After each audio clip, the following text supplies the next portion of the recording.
Good morning, everybody. Welcome to the webinar. I'm Alistair Cole, co-founder of Revenue Coach and your host for this session. Revenue Coach is a unique sales coaching platform that accelerates growth by empowering sellers to close deals quicker. We typically see 4 times higher win rates and 24% lower stress for sales reps using our products. This is the second webinar in our new series where we explore some of the current challenges in the workplace, especially for sales professionals. Today's topic is active listening to better understand buyers. We all know that it's important to be a good listener, and we want to share some practical tips on how you can become one. We're delighted to be joined today by Andrea Rosenhaft, a psychotherapist and licensed clinical social worker. Andrea is the founder of Be Well, Be Strong, a mental health treatment consultation and consultancy and insurance advocacy organization. And Andrea has been a regular contributor to Psychology Today since 2011. Welcome, Andrea. Thank you, Alistair. It's a pleasure to be here. It's great to have you. I'm really excited to hear from you about the benefits of active listening to others and some practical tips on how we, as salespeople and others, can better learn to improve ourselves in this area. Before we get started, I've got 10 rapid-fire questions for you so we can learn about you as an individual, as a human being. I'm just going to fire off straight away. What's the worst job you've ever had, Andrea? So I was during the holiday time one year, I was folding sweaters at a women's clothing store. So I would fold sweaters on a table and then the people would come mess them up again. And then I'd have to refold them. And I got very frustrated and very bored very quickly. Okay. What's your ultimate sandwich? So as a nod to my Jewish heritage, pastrami, coleslaw, and rye with mustard. What's the one thing you own that you should really throw out?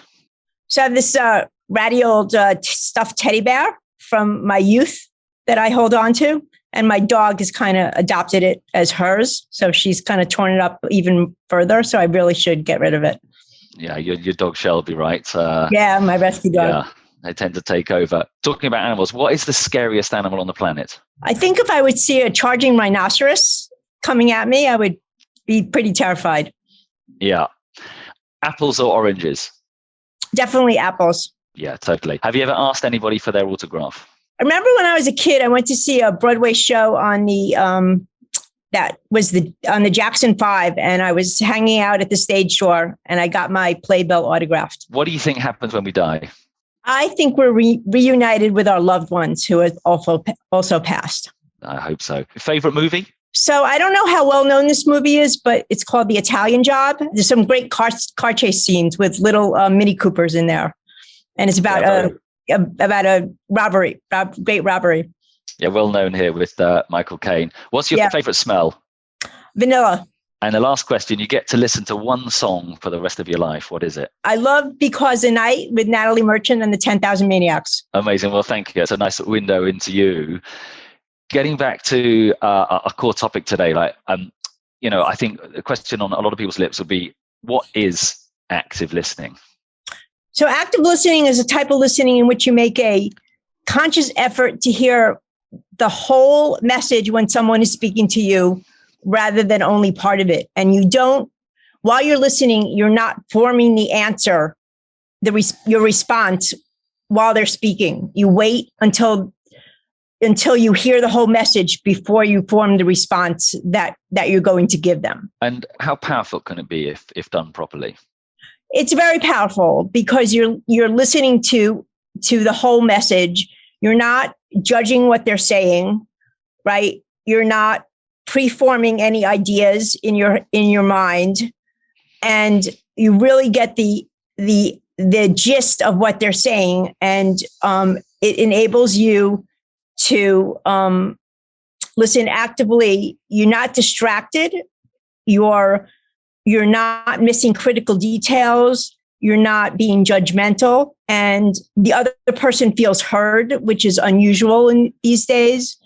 The other person feels valued because you're able to mirror back to them exactly what they're talking about. So you touched on some of the good things that happen to the person speaking. What are the other benefits for them if they are actively listened to? I said they feel heard, they feel listened to, they feel not judged.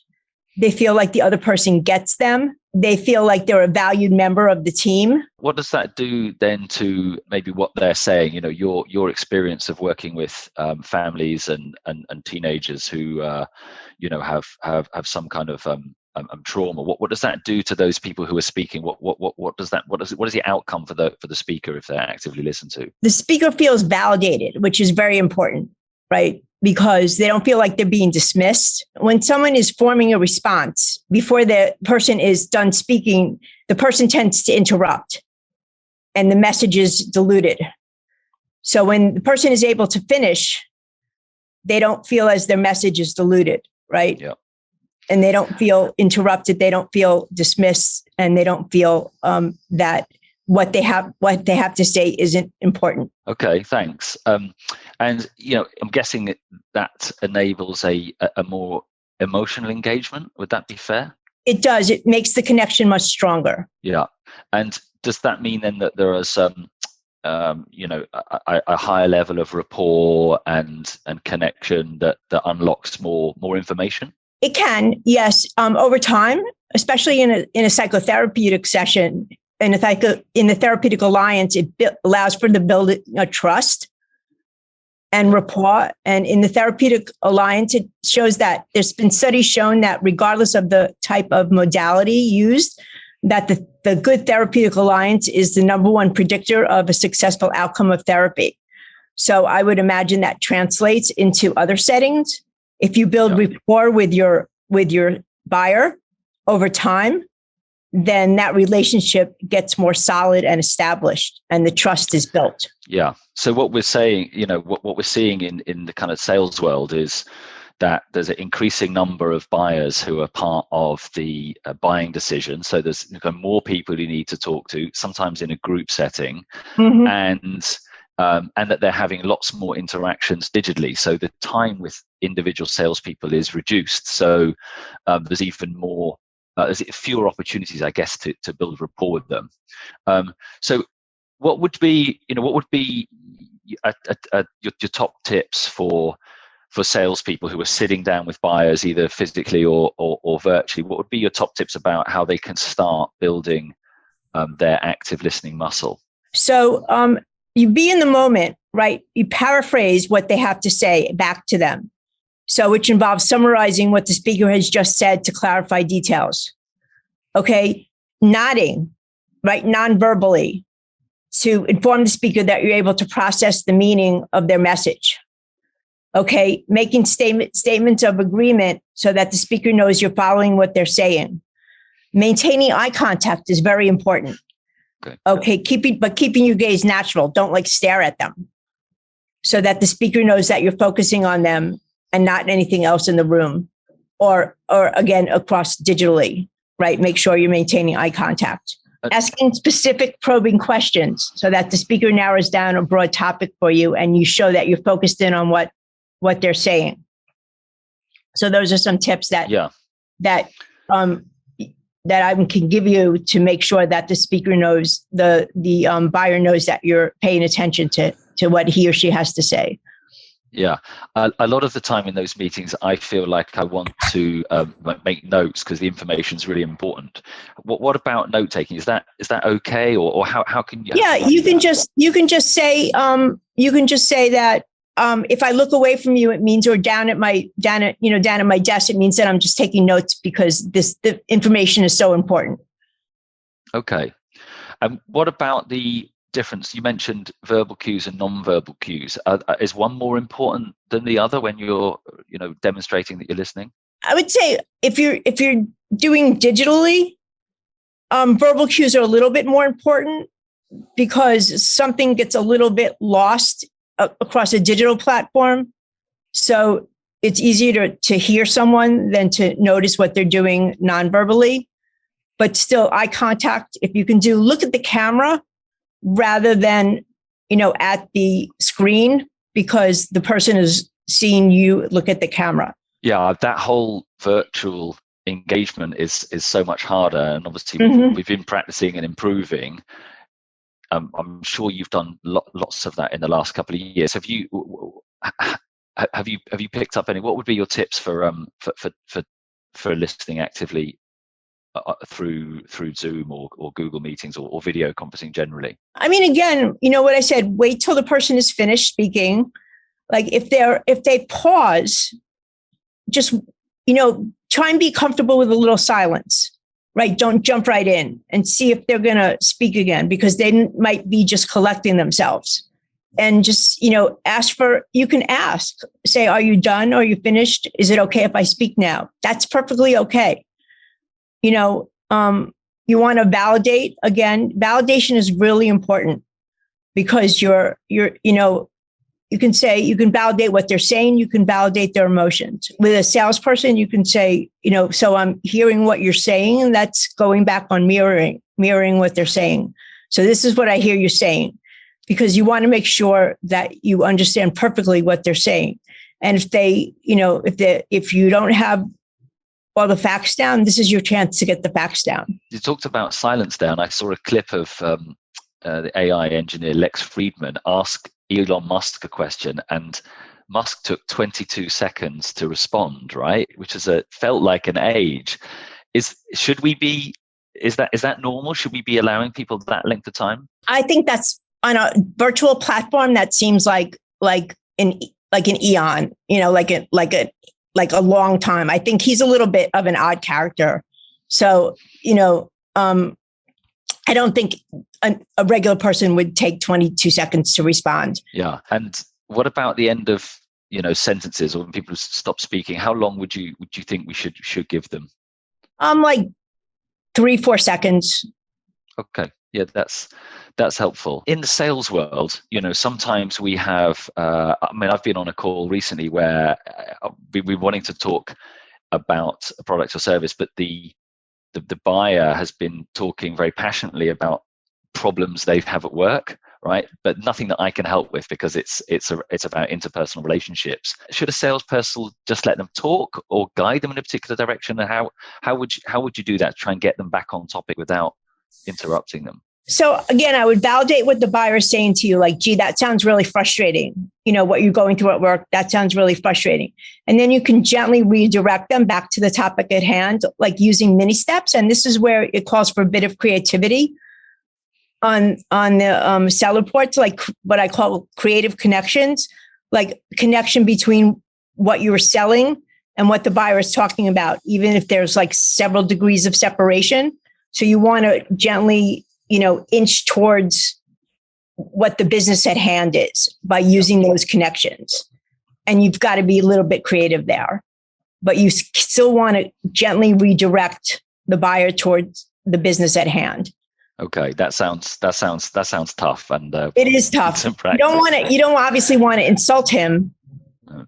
Right? You don't want to just interrupt him and say, "Listen, this is what we have to get to the topic at hand." But you want to gently redirect him to get to your business. If you have like a product that you're selling, you want to kind of bring it out and, listen, I understand that you're really frustrated at work, but, I want to show you this. That would be really helpful. But if you don't have a visual cue, then you've got a tough assignment. And what about the flip side of that? So, I've booked a meeting, I've got a sales appointment, but the prospect, the buyer, doesn't seem like they really want to talk. They're not saying very much. How can you encourage them to speak? So then you want to start asking them open-ended questions, maybe about themselves or their children, because people love to talk about their kids if they're married, or themselves. And by open-ended questions, I mean questions that you can't answer with a yes or a no. So questions that have to be answered with a sentence or a couple sentences, like not a question like, are you married? And that could be answered with a yes or a no. But questions like, tell me about yourself a little bit, or where did you go to college? What did you major in? Why did you major in that? What is your interest? Where did you last go on vacation? How did you like it? Why did you like it? Stuff like that. That takes a little bit of conversation to answer. And then once people get going and warm up to you and show that you've taken an interest in them, they'll be more likely to talk to you. Okay. It's a two-way street. And often I find myself being interrupted by others, right? While the buyer keeps interrupting me while I'm trying to share a message about the product or the service. What's the right way to handle that? So you can say something like, I really value your input and your feedback, but it would help me to hear it all at once when I'm finished speaking, so we could have a targeted discussion. So that way you're actually telling him you value what he's got to say, and then you want to wait and you want to have a good discussion with him at the end, or her. Okay, now that's helpful. And then, that's obviously helping keep the conversation flowing and fair, and there are no interruptions. Are there any ways to encourage others to actively listen to us? You can say, I really want to get my point across. So I would appreciate it if I can just say what I'm going to say and you can listen really closely. And I'll let you know when I'm finished, and then we can discuss what I've said. Okay, wonderful. And what cues would you expect to see, or how would you expect to feel if kind of active listening is happening? If it's going well, how do we know if it's actually working and the active listening is taking place? So if I'm speaking and the people that are listening to me are engaged, right, I would expect to see that they're looking at me, okay, that they're nodding, that maybe they're even taking notes, right? I wouldn't expect to see that they're looking away, that they're even maybe just looking at their phones or something like that, or that they're not making eye contact with me. You mentioned phones there, and as we're starting to get back into meeting face to face and in person, what would be your tips for people around how they use or don't use their digital devices, their mobile phone, their laptop, when they're sitting down with a buyer or a prospect or a colleague? What would be your tips on how to handle that? Well, I mean, this isn't my area, buying and selling. So if they need to use their laptop for business, that's one thing. But if they can avoid it, I think that the person to person interaction would be much more valuable. If they could place all their attention on the person that they're interacting with, that would be the priority. Yeah, and mobile phones and notifications are a challenge. Would you recommend that I turn off my mobile in a meeting, or if you could, okay? Yeah, if it would be possible, and just focus all your attention on the person that you're interacting with. Yeah. Okay. That shows him that you respect his time, right? I mean, imagine how you would feel if you were in a meeting with someone, right, and they got a call and they said, I have to take this call. That's telling them that the call is more important, and they're not respecting your time. Yeah. And as I said, the number of buyers the buying group size is growing, so we have to deal with more buyers. It's more complex, and often there are group meetings. So have you got any, that potentially could be even harder because there's more people in the room to interrupt me, or there's more people for me to actively listen to. So how does it, you've got a lot of experience with groups. What would be your tips if we had lots of people around a table? How should I change my active listening style for that group? Well, if you're speaking, right, if you're going to speak first, you're going to say, I would say something up front, like, I'm going to speak for about 10 minutes, and I would appreciate it if you would just let me speak so I could get all my points across, and then I'll take questions. So you let them know that you set up your expectations at the beginning, so you don't get a lot of people interrupting you while you're trying to speak and get your point across, because then it'll get diluted. Okay. And so there's something you've mentioned a couple of times about this kind of expectation setting at the start, kind of laying down those rules. Is that something, you do every time you're going into a session where it's important that you're listening, or do you tend to do that only if the other people interrupt you or be challenging? How often do you set those expectations at the start? I do it with new clients, especially with new clients at the beginning.